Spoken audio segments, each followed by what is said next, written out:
gufungura YouTube channel yawe. Ese uribaza uti nafungura YouTube channel gute? Urashaka kumenya uburyo wafungura?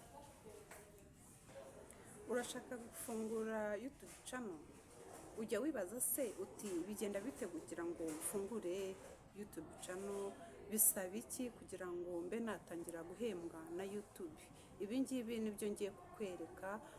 Igice cya mbere ngiye kukwereka ni iki ngiki. Ni ukuvuga ngo iyo wafunguye YouTube channel ugomba kumenya ngo like zirinjiza, message zirinjiza, ukamenya n'uburyo wa uploadinga amavideo yawe akasa neza, akaba ameze neza, afite amashusho akeye. Ubu ushobora kuba ufite, bigusaba ngo ube ufite kamera ku buryo ufata amafoto meza, kuba ufite mikoro kugira ngo amajwi yawe aze ayunguruye kandi yumvikana neza. Ikindi kudakoresha video z'abandi cyangwa se ibihangano by'abandi, ukaba ukoresha content yawe. Iyo wamaze kuyifungura rero ujya ahangaha mubona, ukora hano, ukora like, ukora share, ukora hano muri comment. Aha muri comment nyine hari ushaka kuvuga ati babigenza gute, aka ni akazogera, ukora subscribe, ugakora ukazogera. Ni ukuvuga ngo iyo wamaze gukora subscribe ukora ku kazogera, hanyuma video zose zikajya zije ukazajya uzireba.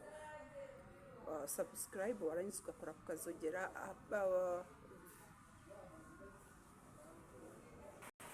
Nkuko nabibabwiraga, naberekaga kuri telefone ukuntu ukora subscribe, ugakora ahari akazogera, warangiza ubwo ngubwo iyo umaze gukora ahari akazogera, ni ukuvuga ngo video zose baprodinze, iyo uzaprodinze zose umuntu wakoze kukazogera agenda akomeza kuzibona.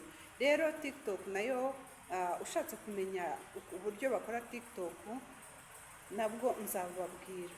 Ubwo iyo urangije, ubwo ukuvuga ngo uba ufite content ugomba kuzajya, abantu bagomba kuzajya bagukurikiraho, atari ukuvuga ngo ni video z'abandi wa uploadinga cyangwa se ibihangano by'abandi.